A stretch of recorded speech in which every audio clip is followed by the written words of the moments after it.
एक अत्यंत महत्त्वाची माहिती पाहण्याचा प्रयत्न करणार आहोत. तो म्हणजे काल 31 डिसेंबर 2025 ही लाडक्या बहिणीसाठी ई-के-वाय-सी करण्याची शेवटची तारीख होती आणि त्याच्यानंतर जर पाहिलं तर लाडकी बहिणीची ई-के-वाय-सीची तारीख वाढली आहे का? नाही. त्याच्यामध्ये जर पाहिलं तर मुख्यमंत्री Googleवरती आल्याच्यानंतर मुख्यमंत्री माझी लाडकी बहीण योजना यावरती क्लिक केल्याच्यानंतर इथं पाहू शकताय तुम्ही. इथं जो काही ऑप्शन देण्यात आलेला होता, की ई-के-वाय-सी करण्यासाठी येथे क्लिक करा.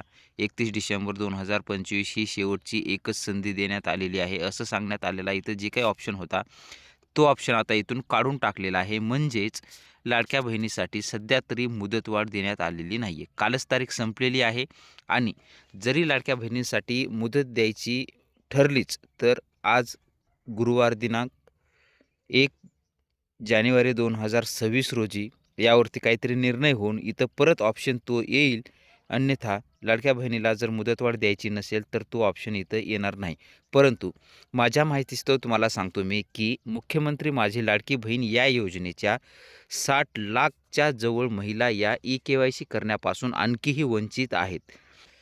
लाडक्या बहिणींना 31 डिसेंबर 2025 रोजी ओ-टी-पी मात्र जात होते, परंतु त्यांच्या मोबाईलवरती ओ-टी-पी येतच नव्हते. हा दिवसभर प्रॉब्लेम होता. म्हणजे 31 डिसेंबरला कोणाचीही ई-के-वाय-सी झालेली नाही आहे. 100% नाही, 101% ई-के-वाय-सीची तारीख वाढावीच लागेल, हे माझं मत आहे आणि 100% वाढणारच. तर जर वाढली तारीख त्याच्यामध्ये तर वाढल्याच्या नंतर इथं तुम्हाला अपडेट येईल आणि त्याचं अपडेट आपण देण्याचा नक्कीच प्रयत्न करणार आहोत. तुमची जर झाली नसेल, तर चॅनलला सबस्क्राईब करून ठेवा. त्याचा अपडेट आल्यावर तुम्हाला लवकरात लवकर आपल्या चॅनलवरती पाहायला मिळेल. भेटूया नवीन माहितीसह नवीन व्हिडिओमध्ये. धन्यवाद.